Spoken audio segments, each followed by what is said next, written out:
You're listening to the We Are Libertarians podcast network. Find all of our shows at wearelibertarians.com. Welcome to the Chris Spangle Show. Thank you so much for joining me. We've got a great show for you today. We're going to be talking mostly about Ukraine and kind of where we're at with some of that.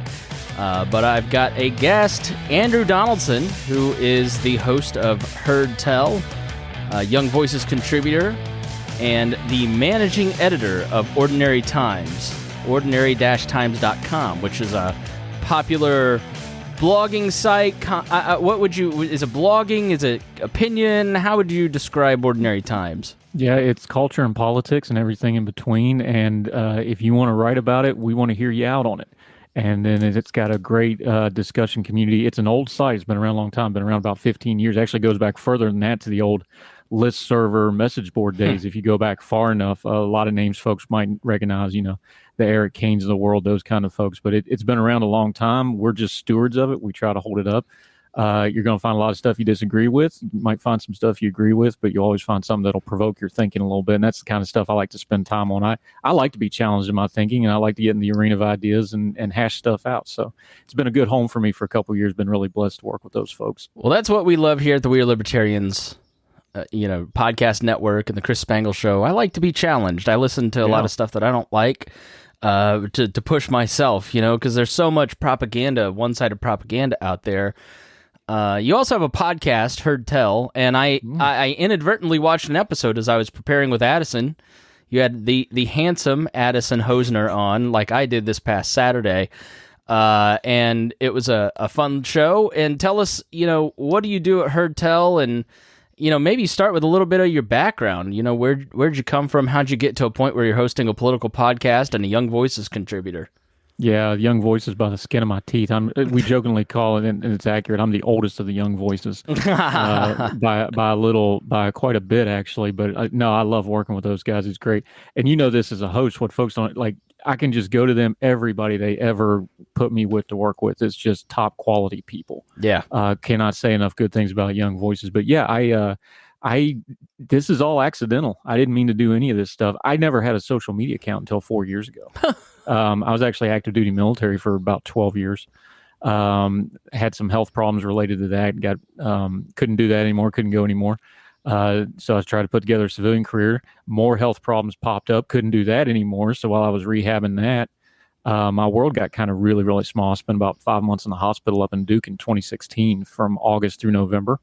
Including some really tough times, multiple major surgeries, had open heart surgeries, had 4 different gastric surgeries, spent some time on a ventilator, woke up from the ventilator and Donald Trump's president and the Cubs won the World Series. And I'm like, what in the world just happened? You're literally the guy that people made memes about. What? Just about. Now, I got about 3 weeks in there in October that I have no memory of anything because I was on the ventilator. But anyway, rehabbing all that and trying to come back from those health issues. And it was made apparent to me, like those days, I was always a grinder, man. I liked working. And they're like, no, that guy's gone. That 14, 15-hour day, go, being a manager, climbing the ladder. He's like, that's over. You're going to find something else to do with your time. So when you're rehabbing and you're sick and you're home all the time and you lose your job, my company contracted while I was on the way to the hospital to have surgery. They called me and like, oh yeah, we eliminated 360 positions and you're one of them. So I actually got fired. Nice. I got fired on the way to the hospital because my company got bought out by another company. Can you direct me to the Cobra guy? Oh, don't even start me on Cobra. Like everybody tells me, like, you want to talk healthcare? I got it, man. I'm a VA patient. I've been fired. I've been on Cobra. I can talk healthcare with you. Anyway, long story short, when you lose your job and you're home all the time, and your world gets too small. So I started writing a little bit, and I got a Twitter account, which sounds insane. My therapist for my mental health at the VA was like, "You need to expand your world," and then she's like, "That's not what I meant." But it's been great for me. It opened some doors for me, and then into that, I started doing a little bit of writing, which I hadn't done since high school, really. And a friend of mine who's now the senior editor at Ordinary Times, M. Carpenter, she's like, I wrote a couple things politically, and she's like, you need to just write your story. And I wrote it, and some real good friends of ours, folks your audience would probably know, Jerry Dunleavy was one of them, Kimberly Ross, Andrea Ruth at the time, Andrea Caruso now, Washington Examiner. They got a hold of that thing when I had like 21 Twitter followers, and literally 6 people had read that piece because I was watching it on Medium. I had 6 readers, and it went to a couple thousand in like an hour. It kind of went wildfire. And that got me into Ordinary Times. Will Truman offered me the infamous words of, "Do you want to write something sometime?" And within about 6-7 months, I was running the whole thing because one, nobody else wanted to do it. That's typical of like volunteer publications. Yeah. The old military term is you screw yourself into a job. Yeah. But it's been so good. I'm so blessed, man. And I got to do that. And that led, when you're writing, all of a sudden, radio folks want to talk to you. I got hooked up with a guy named Joe Catanacci, who's actually, he's moved on from Wilmington. He's down in Myrtle Beach now, a bigger market, but he was the morning radio guy in Wilmington. He's like, "Hey, you should come on and talk about your writing." And I got to start doing radio, and that led to guest hosting radio. And it was just the most natural thing in the world to do a podcast from there. And then the radio station started changing formats. They're like, "We'll give you an hour time slot if you want it." So I retooled Heard Tell from a more traditional, once a week long form podcast. Now we do a daily show, 1 hour segmented like radio, but it's on podcast, it's on YouTube, it's on YouFace. That fancy term we use, multi-platform, which sounds really, really fun, but really it's just putting it out on different spots. But it's a daily multi-platform morning show, and I have lost my ever-loving mind thinking I should do that, but it's been very, very rewarding, and I love it. And it's hard to do a daily show. People don't realize how tough it is just to create a piece of content on a daily basis. Like, let's say you want to do an email newsletter or write a blog post today or do a podcast today, which is even more aggressive than those two things. Because not only do you have to do the reading and research and writing for it, you also then have to do the performing of it. Yeah. But yeah, it's hard to do a daily show. That's, they said, "Hey, you can't work 15-hour days," but what are you thinking? They're nonstop. And I do a morning show, which means you're usually up. You're usually up 1 or 2 times during the night to make sure everything rendered right and uploaded right and got into OPS right and all that kind of stuff, because it's all live stream. So I'm up a couple times during the morning. I'm never up later than at 5 a.m. every day. But I like that. I mean, it's good to stay. That's not the physical exertion of working, in a warehouse or in trucking or in the military like I was for 14, 15 hours a day. It's all mental, but I need that. I need that kind of stimuli. But, it's like you said, it's a lot of work, but there's also, it's like all hard work. There's a rhythm to it. And you learn to get, my podcast and Heard Tell's formatted like a radio show. And this, I've got my segments. So all day long, I'm already thinking about, hey, I need my ending segment. I try to do a good news kind of thing to end the show on. I need my opening segment, which is kind of a monologue thing. I need my 2 floating segments, and I got my 2 segments that are an interview, because one of the biggest things we did coming from the radio world, this, and because I do media hits, I hate doing a 4-minute media hit. I mean, I do them. There's no point to it. There's no point to it. So the first thing when we formatted it, I was talking to my radio producer. I was like, all our interviews are going to be 2 segments minimum. Like, we're going to go 20, 25 minutes with our guests. But that's really opened up. Like, people right before I came on with you, a pretty well-known person said me, "Hey, I wrote this piece. I want to come on your show." It starts becoming self-sustaining. Yeah, absolutely. But one of the reasons he's like, "Hey, I really want to talk about this for more than 8 or 9 minutes that I'm going to do elsewhere." And that's the beauty of these platforms, is you can, you do your show a little differently than I do it. Mm-hmm. So we can have the same guest on, but you can have different takes and different views, and they can dig into a different way. It's an amazing time to be alive, and we're really blessed to get to do what we do. And I think media's for the better of it, and it's far better in my opinion. We can sit and complain about it. I went out and did something about it. I'm not going to just gripe about the media. I'm going to make the media I want to do. I suspect you and I are going to have a lot in agreement. I mean, you were in the military. You've lived a life like working with government. I was, in politics and was a reporter and have managed campaigns and have done that for 20 years now, and then the media side for the last 10. When you've got some experience too, you see things a little bit different than people who got involved in politics 5 years ago and have spent all their time on Twitter. Yep. And so when I look at the media, I go, the media's never had less power, right? Nobody, I have a bigger Patreon than CNN Plus. I guarantee it. Probably. I was just looking at the numbers this morning on it. It's bad. But yeah, I mean, we've never had a better opportunity to start our own thing, to start our own institution. It's never been cheaper. That's why I started podcasting and platforms, to teach people to do this stuff. Because you don't need the media. All you need to do is influence the people in your circles to push them in a certain direction, because they may be watching CNN, but the amount of people that are actually watching CNN compared to watching CNN 15, 10, 20 years ago, so much less than it used to be. Yeah, and people misread what the media, and we do it too, because we're always talking about the media because it's what we do. It's a great phone. When you work in radio, you got the phone ringer, the thing that's going to make the phone, that's going to get people calling in. And when I worked in local radio, I don't have show prep. Immigration, what do you think? And then the phone lines light up. You throw a grenade. I do it with my commenting section on the website every now and then. If things are dull, you just throw a grenade and watch what happens. Right. But people don't realize, people misunderstand that the media is always, people don't realize. They'll talk about, well, Joe Rogan has 11 million or whatever followers he's got now. And they'll talk about the CNN numbers we were just looking at this morning where they thought they were going to get 15 million on their streams. They're like, that's insane. Nobody was going to get that. That's crazy.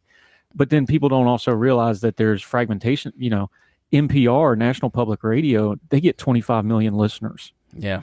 And you never hear about it and you never talk about it because it's, no offense, it's boring. It's good kind of boring. There's a lot of information there. There's 25 million people listen to that every day. Yeah. That's more than Rush had. Yeah. And Rush is the gold standard. A lot of it's perception because we get so wrapped up in it. And then we just did a thing with Young Voices where we're working with young podcasters. We met up with the mostly libertarians up in the Raleigh area and filled the room out. People, 70-some people in the event room talking to them about starting podcasts. And it's the first thing we told them is like, you have an audience that nobody but you is going to reach. That's the part of this they don't tell you is CNN only reaches a certain audience. And there's those big names like that. Even a show like yours and the We Are Libertarians network. I've been on a couple of the other programs on your network. Each inside that network, even though you have kind of an overarching worldview, you all look at it differently and you all have your own little niches. It's like all you have to do is find your niche of information that you do better than anybody else. And that's the beauty of this technology is, it's fragmented, but inside those cracks, you can really find a space and you can find some community and you can actually, and this is the most important part for me, you can actually do some good because you get feedback from people like, man, I learned about that. Or you see people that otherwise wouldn't talk to each other, talking to each other. Or you can bring up an issue that it's so fulfilling when you get a piece of mail or a DM and somebody goes, I had no idea that even existed. Yeah. And it's an important issue, whatever the issue may be. That's meaningful. And it's more meaningful than just, and all due respect to them, some of them are good people, but do you really want to listen to another 6-headed panel talking about the same thing from the same people again? Or do you want to get that where you go like, I made a difference in that person's life today. It may be a small difference, but they can go and do something with it and goodness starts spreading. I'd rather do some good because there's a lot of bad out there. I want to do good stuff, man. Thousands of people a week listen to We Are Libertarians podcasts, this podcast, and I guarantee it has more of an impact in people's lives than CNN, which will transition to Ukraine now. You watch CNN, you don't really get a lot of information. If you watch, France 24/7, you get a little bit more information, but TV news by and large, just in America especially, just doesn't give you the same level of information. And they've overpaid for all these different hosts to come on and sit and talk about, we've got to get a name like David Petraeus. Now, the military guys, interestingly, when they come on CNN or Fox News, you get more relevant information about the war out of those guys because they're not playing the political game. But I don't know why they put, like, former campaign managers on all these panels because they say nothing. They add nothing to the conversation. It's just that they have a name, so they think that they're going to get viewers. Why do you think... I guess when I'm watching these guys and I see you military fellas talk about some of this stuff, I would think often like, oh, they're not supposed to talk about anything military. But as a guy who's been in the military, when you look at Ukraine, how do you approach it when you're covering it, when you're talking about it? How do you think about it? Because my military friends have such a different frame than the chattering class. Let's get the elephant out of the room. We're doing this right after the Afghanistan stuff, and it's kind of clouded how the Western media has looked at all this. And it's clouded. I'm sure it was part of Russia's calculation when Putin was looking at it. They looked at what happened in Afghanistan. So, these things don't happen in a vacuum. Let's understand the sequence of events. So that the Afghanistan aftertaste and the bad aftertaste of how that's clouding how Western media, especially American media and British media, are looking at things. And it kind of took about 3 or 4 days of the Ukraine crisis to kind of cut through that fog because everybody was still in the, all war is bad and stuff. And I hate war as somebody who's been in war can only hate war. I don't like war. But when you're in an invasion situation and you have a clear-cut good guy and bad guy like you got in Ukraine, where you have war crimes, where they're leveling cities, where they're murdering people, that's a righteous fight. And I know a lot of people, some people are more pacifist than I am on that, and they don't really believe in righteous warfare. That's fine. I respect your opinion, but that's where I'm at on it. I think that kind of cut through that, but it took everybody a minute to kind of get there. So the military folks talking about it, we've kind of had a 20-year period where we've had our own mixed emotions about what went on in the war on terror in Iraq and Afghanistan, and it's hard to talk about some of those things, and it's hard how some of those things were covered, and we haven't as a country reckoned with all that yet. So we kind of brought some baggage to the Ukraine thing to start with. Yeah, I totally agree in that is shading, because I realized early on, like, I don't feel like I have an overarching sense of what's happening with this. It's very disconnected. And that's when I realized I was used to a neat little prepackaged bow that the Pentagon was handing to American press. Yep. You know, here's what's happening around the countries of Iraq and Afghanistan. Like, I was like, oh, I'm so used to American propaganda about war that when we're not directly involved, I don't understand what's going on, and I think the press kind of has that lack of ability to cover it, because let's face it, the mainstream press, their idea of fact checking is going and talking to the government and getting fact verified. So talk about some of those emotions that you're talking about. Like, when we look back at Iraq and Afghanistan and some of the complicated baggage that we're bringing to it, detail some of that for us. Give us some perspective on that, and then, how that's shading Ukraine. I was actually live on the air doing live radio the Monday after the Afghanistan, when they had to pull back to the airport on that Saturday. And they're in Kabul, and it really was looking shaky. Like, was that, was the Taliban going to come back, or were they going to hold back and let us get out of there? And that, I was live on the air that morning, and you can go back and listen. I was TK Turbo, my radio producer. I was joking with him the other day. There's parts of that episode you can hear me laughing coming out of the break, which sounds backwards. But what was happening is when you're sitting in the studio, you got the Kegel lights for the video, and the screens with all the CNN and all the news networks are right in front of you. Like, you can't not watch it while you're on the air, right? Because you're in a radio studio.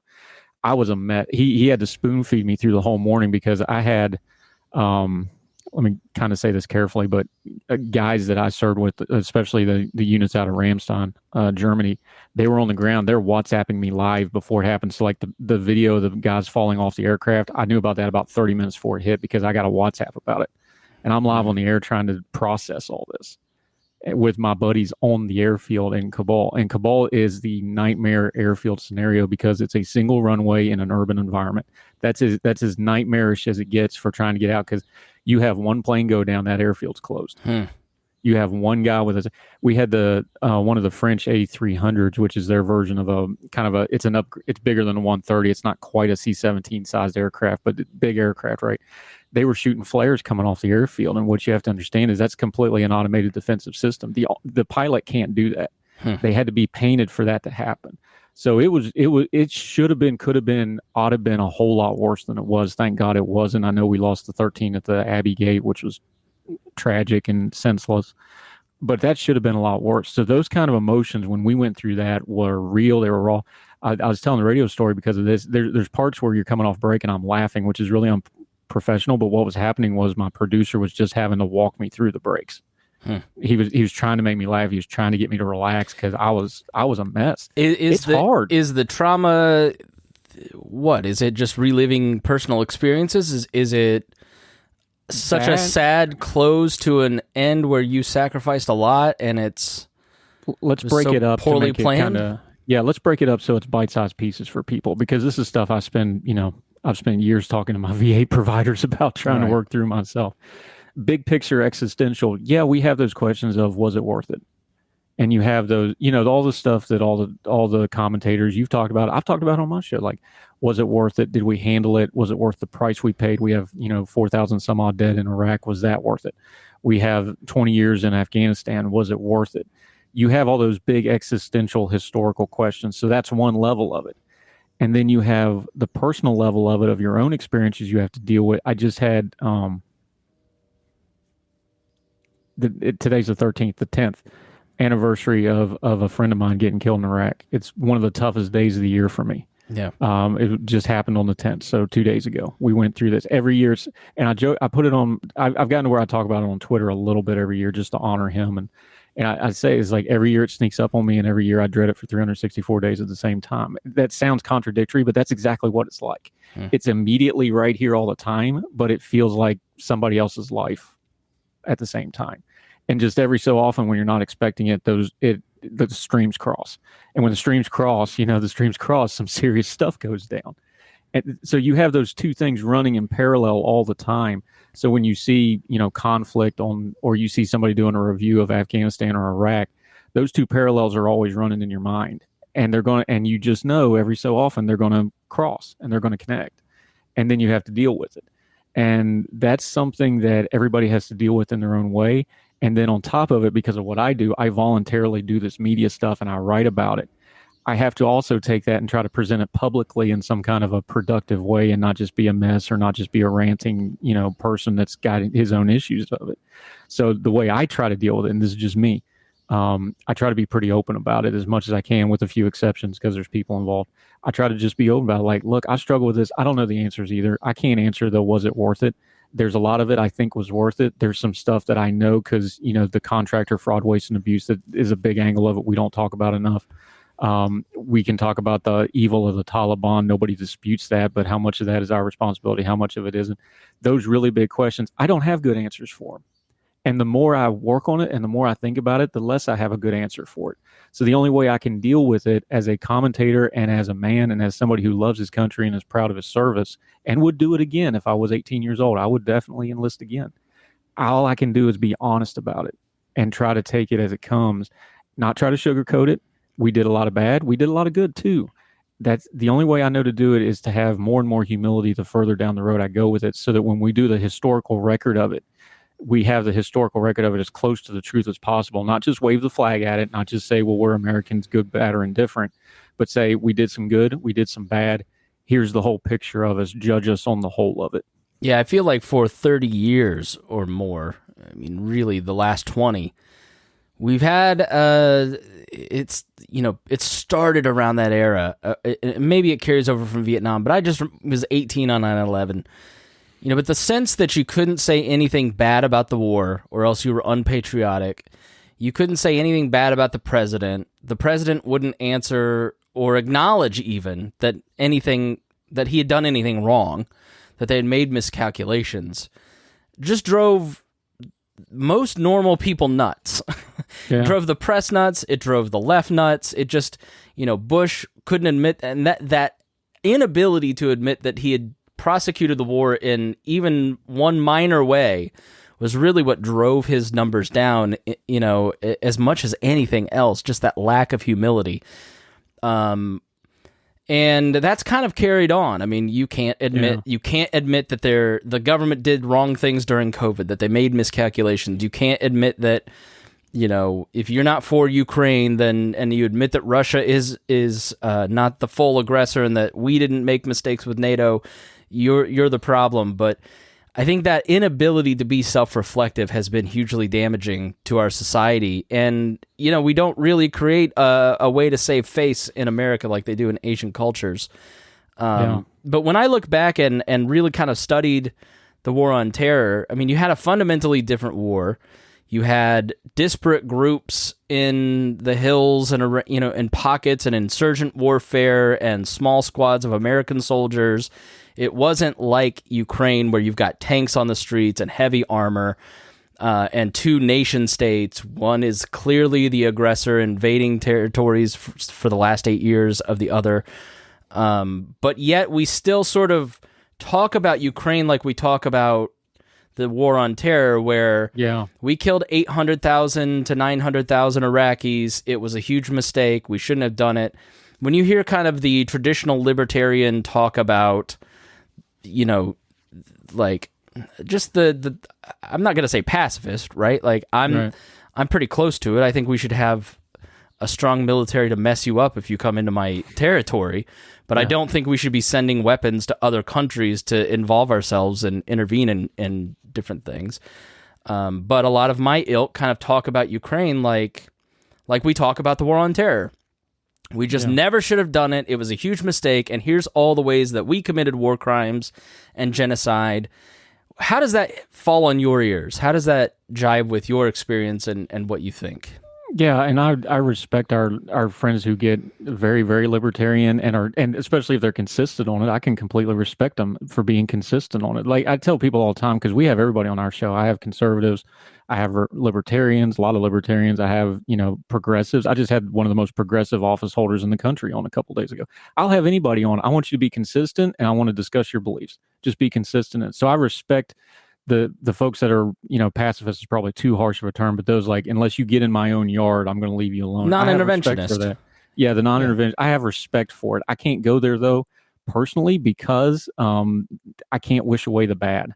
And if I know there's bad going on, then what? And this is a big gray area, and we could spend 6 years discussing this. What if you understand that there's bad going on? When does your personal responsibility kick in to do something about the bad? Now, when you start talking a nation state, let's go back to something you just said that I think is really important. You mentioned Vietnam. A lot of this problem started after Vietnam because something very important happened. The U.S. military completely stripped itself down, rebuilt itself, did some soul searching, and changed everything about itself, and became the best military. We didn't have the best military in the world at the end of the 70s. That happened because they soul searched, they stripped it down. They said, we need to learn all the mistakes we made in Vietnam. We need to learn the mistakes of the draft. We need to learn the mistakes of command and control from Washington instead of at the unit level. And they remade the military.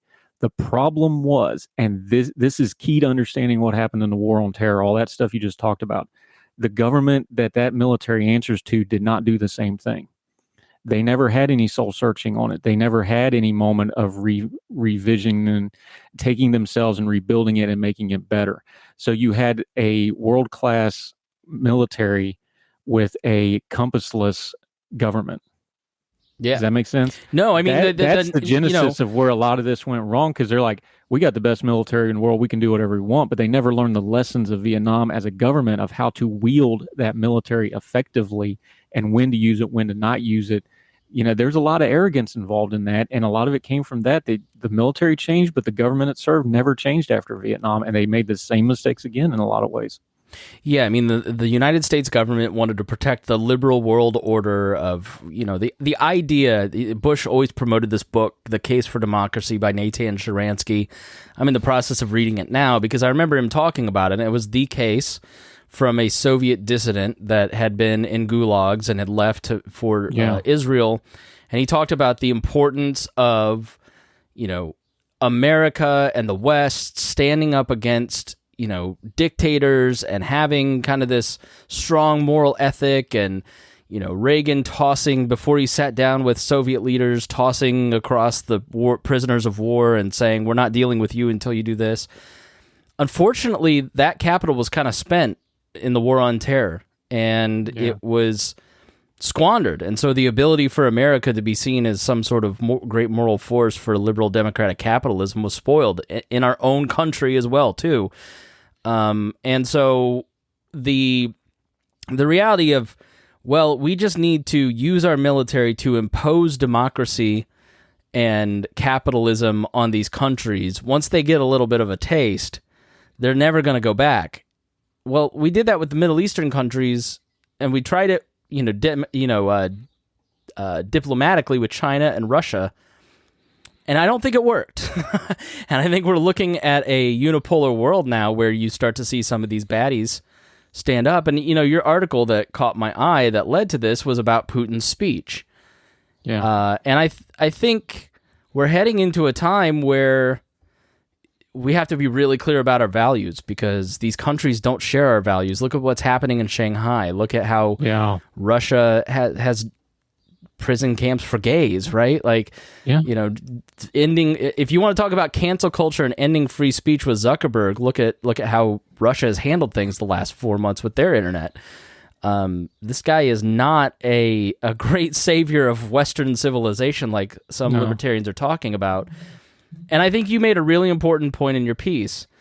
When you go back and you're looking for justifications, listen to his words. When these guys speak, listen to them. Yeah. Yeah. Bad people will tell you what they're going to do if you listen. Like, without exception, they always, like, Putin was not subtle about what he was doing in Ukraine. He talked about it for 25 years. And then he talked about it. It's funny. We talk about the intelligence failures of the war on terror. Our intelligence got this one right. Why did they get it right? Well, our system has been built for 60 years to do intelligence on Russia. So it's in their wheelhouse. It's what they know to do. We weren't good at, when we went in the Middle East, we didn't understand culturally how to build those networks, those sorts of things. We know how to handle Russia. What we didn't plan on was what Putin was going to do, that he was actually going to be mad enough to actually prosecute this. But he told you plainly, he said, Ukraine's not a real country. They don't have a culture. They've always been Russian. None of that's true, by the way. They've never been Russian. They've always been Russian. They've never been Ukrainian. He's openly telling, but what's he actually saying? He said it to Bush in 08? Yeah, he said it. He said it when they went into Ukraine to get Crimea the first time. I remember I was in Germany when he went into Georgia. We actually had people in our neighborhood that were Georgians that we had to sit in the beer garden at our local restaurant and look them in the eye and kind of feel ashamed we weren't doing anything to help them then. He's done this for a long time. The book on Vladimir Putin is established. We just kind of kidded ourselves, I guess. I don't know if, we're very much in an isolationist phase right now after Afghanistan. We don't want to really deal with stuff like this. Maybe that's part of it. And the media coverage of Putin has just been horrific. And then you had, all due respect to our European allies, but Germany and France has been very enabling to Putin over the years. We can talk about that some other time. The PM who was before Merkel is on the board of... Schroeder is on the board of a major Russian state-owned gas company. And if you go back far enough, because I was there, remember when we were going to go into Iraq, Schroeder was the one raising all kinds of holy hell that we shouldn't be in Afghanistan, we shouldn't be in Iraq on behalf. And then come to find out, he's been in the pocket of Vladimir Putin and the oligarchs for years and years and years. He's on the board of Gazprom now, if that's not obvious to everybody how that works. He was the chancellor of Germany, and he was hating on America. Like, it was to the point where we had warnings about, hey, you need to be careful when you go out on the streets because he's stoking so much anti-American hatred. Back in 2002, 03, I was in Frankfurt. He was the chancellor. I remember when that happened. And now in retrospect, we see why. Well, there was money involved and there was power involved. And there was enabling but that your point on him goes to the thing of, we haven't done a good job of paying attention. If you're going to involve yourself in geopolitics, this is a point I think our libertarians friends have a really good point on with non-intervention that we need to listen to, even if you are like me and a little bit more interventionalist. If you're going to get involved, you better know what you're talking about. And we wanted to pretend that Germany was a great ally of ours and we were simpatico. Well, we haven't been simpatico with them for 20 years because they had Schroeder. Merkel she changed over the 16 years she was in power from being very pro-Putin to being more anti-Putin. He picked Merkel as a successor for a reason. They don't have nuclear power for a reason. Yeah, and she's really interesting because she grew up in the Eastern Bloc. Very, very interesting person. She changed over those 16 years, and Putin attacked her directly a couple times. He brought dogs to a meeting. She has a long history. She was attacked by a dog as a child, so she has a fear of dogs. He brought his dogs to an official meeting one time, like crap like this. So she got more hardline as she went, but by then the damage is done because they've already gutted their energy processes and they're dependent on the Russian gas energy. And it's bad. And remember, they cranked down their energy before this invasion, so there was already going to be a crisis because they thought that would protect them from sanctions. It didn't. If they don't figure something out this summer, this winter in Europe is going to be ugly, ugly stuff. There's going to be famine in parts of the world because of the disruption to the food supply. Putin's going to kill a lot of people here, not just with the bombs. And these geopolitical things, we don't do a good job of keeping up with them, and then we try to jump in the deep end of the pool, and we don't understand what's really going on. And foreign policy, to put a cap on all this before it gets too far afield, foreign policy has to be coherent and it has to be consistent. Show me anything in the last 40 years of American history, foreign policy-wise, where we were coherent and consistent on anything. Yeah. We change every couple of years. We change every president. We don't have a real good sense as Americans of what we are. And I'm a foreign policy guy, and I know a lot of people don't want to talk about that, and libertarians don't. They got a point. If you're not going to be consistent, know what you're talking about, you're better off not getting involved. But if you're going to get involved, you better know what you're talking about. And we seem to want to go down this middle path where we don't want to get involved, but then we get involved anyway, but we don't know what we're talking about, but we're going to act like we do, which is what the president's policies have been doing. You end up looking silly. Yeah, I mean, it does real harm worldwide, not just to us, to everybody. Yeah, look at Trump trying to withhold congressionally approved funds and weapons for Ukraine, gets impeached for it, wants to withdraw from NATO. Seems to have a greater dislike for traditional allies, and then but it's not just here. I mean, look at Le Pen in France. If she wins, that's the funny thing about the Nazis in Ukraine. There are literal Nazis in Ukraine. There's no disputing it. But Putin funds the ADM in Germany. He's helped fund the Le Pen's party. Like Nazis for ye, but not for me. Right. That's sort of but I think your point is totally right in that America, and then you have Biden come in and he's totally committed to NATO and we're going to help NATO. No questions asked. So send your planes. We promise that we'll send you replacements. Like the entire American response to this has been, we're going to get involved, but we're not going to get involved. We're going to do this, but we're not going to do this. And I mean, I hate to say it, but America is coming across like the UN. Either bow out, say, we're not doing anything, we're not getting involved, this is Europe's problem, or but the will we won't we of the Biden administration over the last 4 or 5 months, it's not helpful in any way. You can clearly see what Biden thinks, but then they walk it back. Like, he hates Putin, he wants to get involved, but then, it's all optics with the Biden. Look, everything he does is there's two ways that you have to look at Biden, because we got 50 years of book on him. Okay, there's nothing. Same thing I said with Trump when Trump ran. I was like, you can't tell me you don't know who he is. We got 70 years of book on the guy. We got 50 years of public service on. Joe Biden has 2 modes. He has all shucks Uncle Joe, and he has F you and bow up when he doesn't get his way. and sometimes you get them both in the same press conference. Sometimes you get them both in the same press answer, which is really interesting. Some of those just watch. That's the only 2 modes he has. Yeah. Neither one of those lend themselves to foreign policy because, again, what did we just say? You got to be consistent and you got to be coherent. Neither one of those goes to that. So you get really silly stuff happening policy-wise because this administration, over and over and over again, they go for the optics over the policy every single time. That's why you keep everything he does, you always watch is he says something, then they walk it back, then they admit he kind of meant it, and then about 2 days later you get whatever the actual policy was. And he's trying to do that with a shooting war, which you can't do because you got to have definitive, firm answers. And that's why you have, it's a completely fair criticism that NATO didn't really know what it was 4 months ago. I think NATO today's got a pretty good handle on what they're going to be for the next 2 or 3 years. They've got to retool to be against Russia. So NATO is reconstituting themselves. It would be nice if they had American leadership to do that, but they've just kind of cut us out a little bit. Poland is leading the way because they share the border, but Poland is leading. Europe is turning to Poland for leadership. You saw Boris Johnson, even though he's got terrible scandal at home, he just got convicted of a crime, for crying out loud. But you have him walking the streets of Kiev with Zelensky. You want to talk about optics and leadership. And we have optics that play really good in the Brady briefing room where everything that happens in there doesn't really matter. And the actual policy in the real world makes us look silly.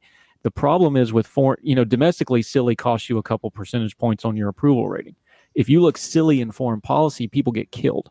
And people get hurt, and the world order gets shook up if you look silly. Silly is bad when it comes to foreign policy, and we look a whole lot of silly right now, unfortunately. I hate to say it, but it's just true.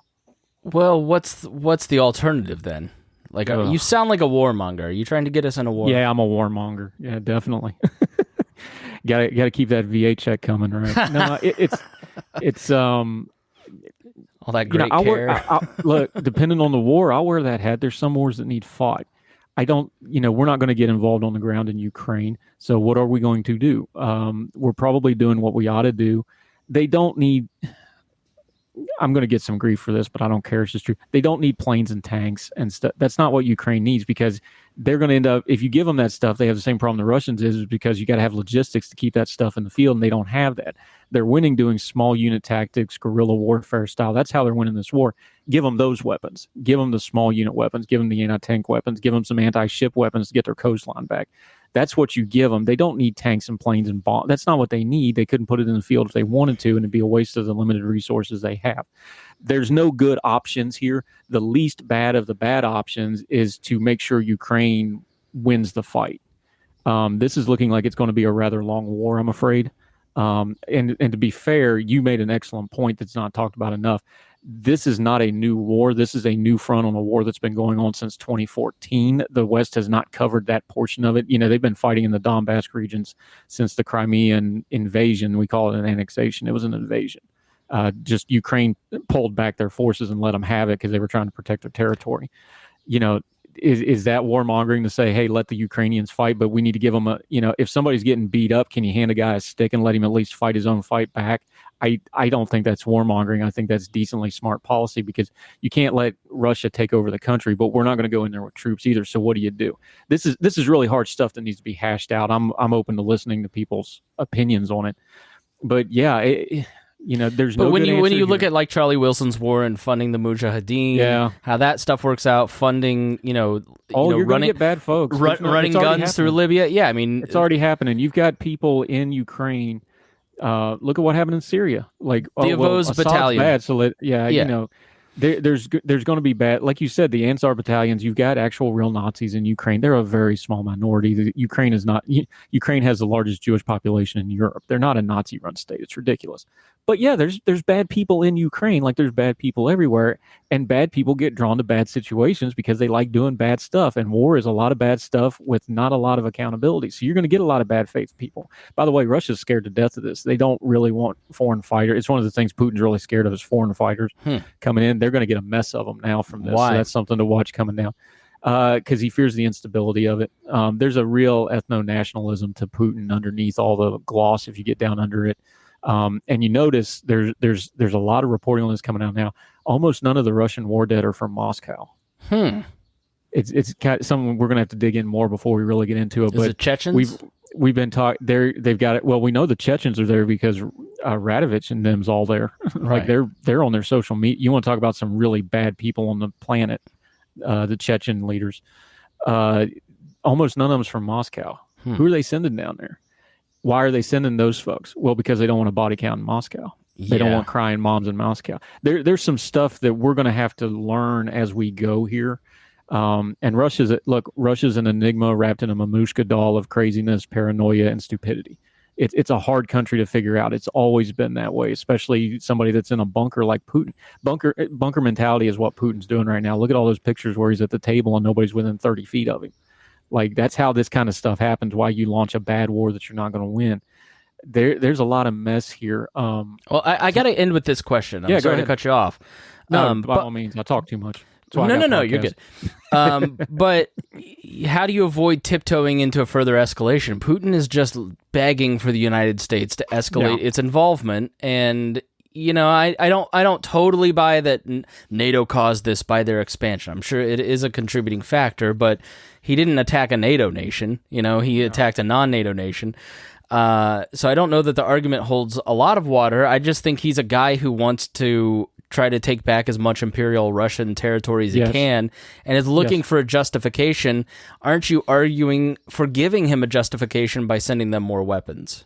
Yeah, Or what? Why does it matter? Why would you take the risk? Or what? He's going to invade a sovereign country?